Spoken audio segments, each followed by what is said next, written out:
DC movie review number 11. It's gonna be a great film we're gonna review, man. I don't think you're gonna want to miss this one, man. Stick around.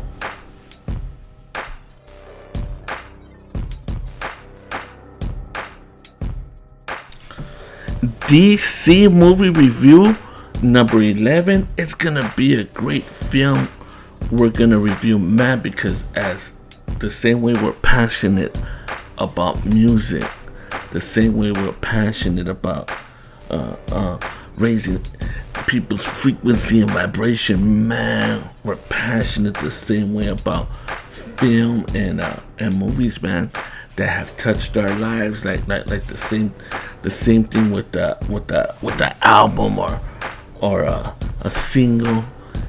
The same thing with the film, man. There's just certain films that stand out, and this particular film, I thought it came out a little bit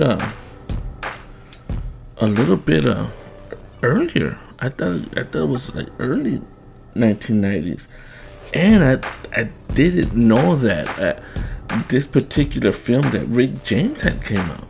He played a key character in this film that we're gonna review, man. But before we jump into it, before we get started in this film review, in this movie review, DC Duran motherfucking Customs movie review number 11. It's been a while since we did a movie review, but man, the wait is over, man, and this is a great fucking film, man. A great film. But before that, man, I hope you guys had a great week. I hope you had a great day, man. I hope what I share with you, man, puts a smile on your face and brings back some memories and raises your frequency, raises your vibration. Peace, love, and light, man. Check this out, man. If you haven't already, man, get yourself a cup. I'll put the link down below. A little bit of red wine up in there, man, in the Duran Customs cup. What's your favorite red wine? Write it in the comments down below. Damn, so I could know, man, so I could check it out, try it out. You know what I'm saying? Man, it's a comedy. This is a comedy film, man, but a classic with a lot of great comedians in it, a lot of great actors, man, from Eddie Murphy to Bearnie, man, Rick James, Martin Lawrence. Which movie am I talking about, man? Miguel Nunez Jr., Bokeem Woodbine from Gridlock, and the I Ain't Mad at You, Tupac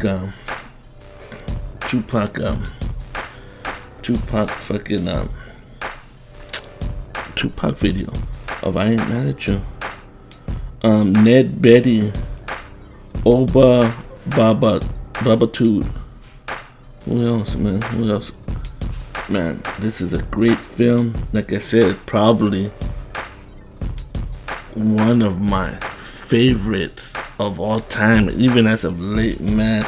Even my son's saying, man, that I don't know, might be better than Friday. Man. I don't know, man, but I know Eddie Murphy did some classic comedy films or films throughout his life, man, whether it be Beverly Hills Cop or what was the other one, man, about with him and Richard Pryor and all this. But this one came out in 1999. I thought it came out way earlier. 1999 film, man. The plot: at the Mississippi State Penitentiary, man. 1999 American buddy comedy drama film directed by Ted Dim. This film stars Eddie Murphy, Martin Lawrence, two great comedic actors, man. I want to say little at their prime. Little Eddie Murphy a little bit past his prime, but pulls out this classic, just of this film that comes from Harlem in 1932, man. They meet at a nightclub called Club Spanky's, man. It's the film is called Life, man, and great Martin Lawrence. It is the second film featuring Eddie Murphy and Martin Lawrence together. The first being Boomerang. Was Martin Lawrence in Boomerang? Damn, I didn't know that, dude. See, I even forgot about Boomerang, dude. The supporting cast includes Ned Beatty, Arlie Emery, Boba Bedentude, Bernie Mac, the great late Bernie Mac, dude. Anthony Anderson, Miguel Nunez, Bokeem Woodbine, Guy Torry, Michael Taliaferro, and Bera Shabaka Henley. This film is a story being told by an elderly inmate, which I don't think it was neither one of them. They were known for bootlegging alcohol, man, back in the 1930s, you know, which gets them, well, Eddie Murphy's character, Ray was known for bootlegging. Martin Lawrence wasn't known for bootlegging. He was actually gonna get a job as an accountant. He gets pickpocketed by Martin Lawrence. Great fucking film, great build up, great way to where they're looking for Slim and Slim comes out. He's some big dude, man, dude. Then I didn't know that fucking Rick James plays Spanky, the owner of the club there at Club Spanky. Club Spanky. Which they get into a little confrontation. Well, let's read a little bit about it. The film is a story being told by an elderly inmate about two of his old friends, Ray Murphy, aka Eddie Murphy, and Claude Banks. Played by Martin Lawrence, who are both wrongfully convicted of a murder and sentenced to life in prison. Man, dude. It received an Oscar nomination for Best Makeup at the 72nd Academy Best Makeup. Man, what the fuck? This was a fucking great fucking film that should have won a fucking Academy Award, man. Life failed to meet the studio's expectations at the bottom. What the fuck? Fuck this shit. This is bullshit, man. This is a great fucking film, man. Let me know in the comments down below what you guys think of this great fucking film. In 1997, the Mississippi State Penitentiary elderly convict Willie Long tells his friend's life story at their burial. Ray Gibson and Claude Banks, New Yorkers from different worlds, meet at a club called Spanky's in 1932. Ray is a small-time thief, man, a pickpocketer, man.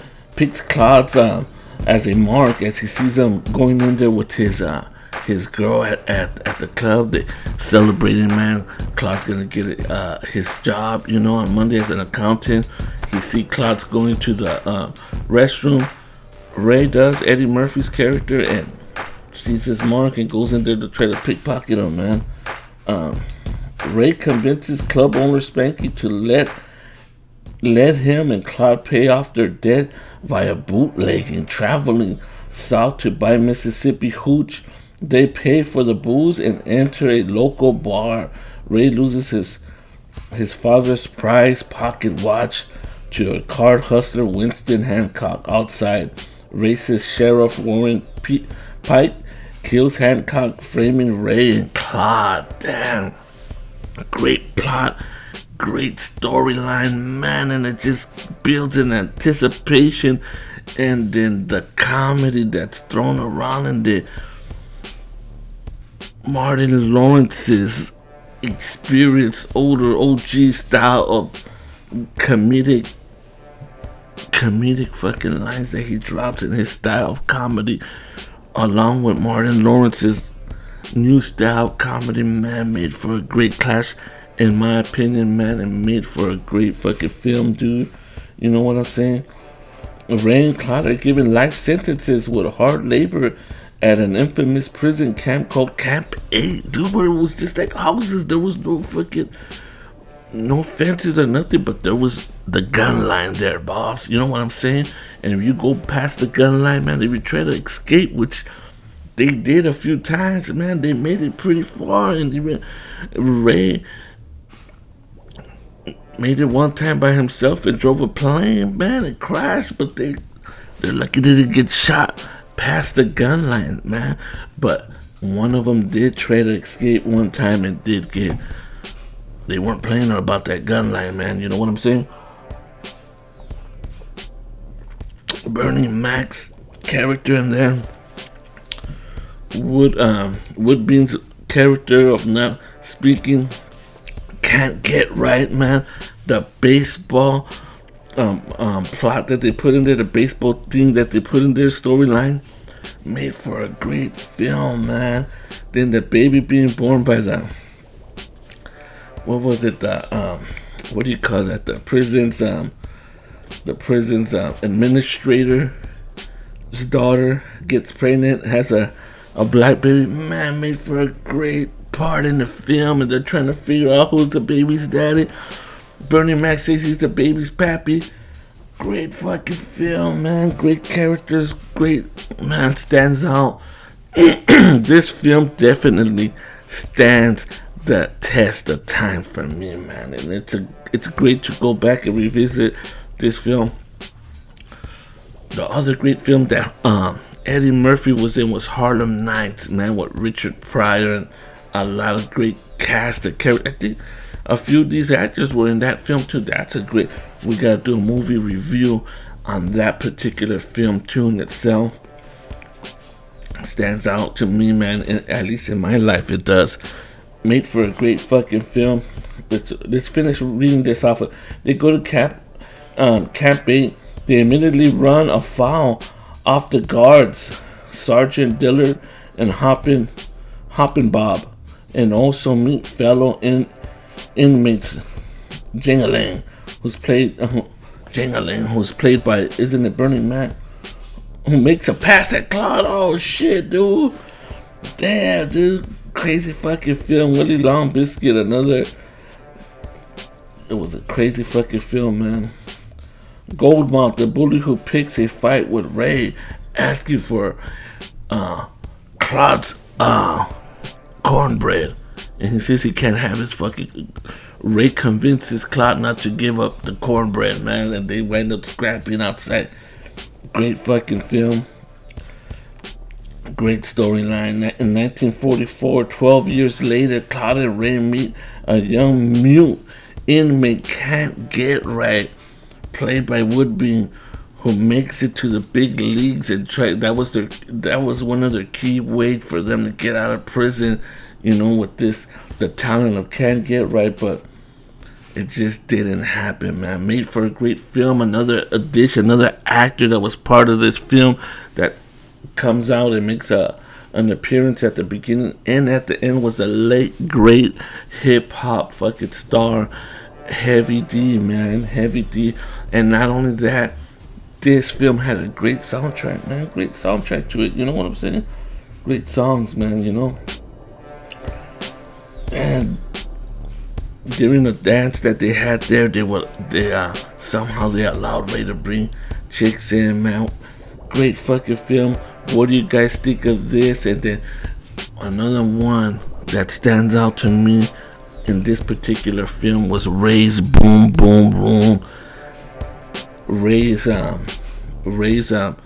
imagination of him getting out and opening his own nightclub, man.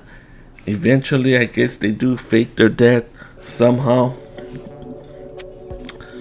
and being elderly, man. Oh, but when Martin Lawrence's character Claude went past the gun line and he stole some hot pies that were being made in the house and was getting shot at, but ate all that hot pie. They made them stand.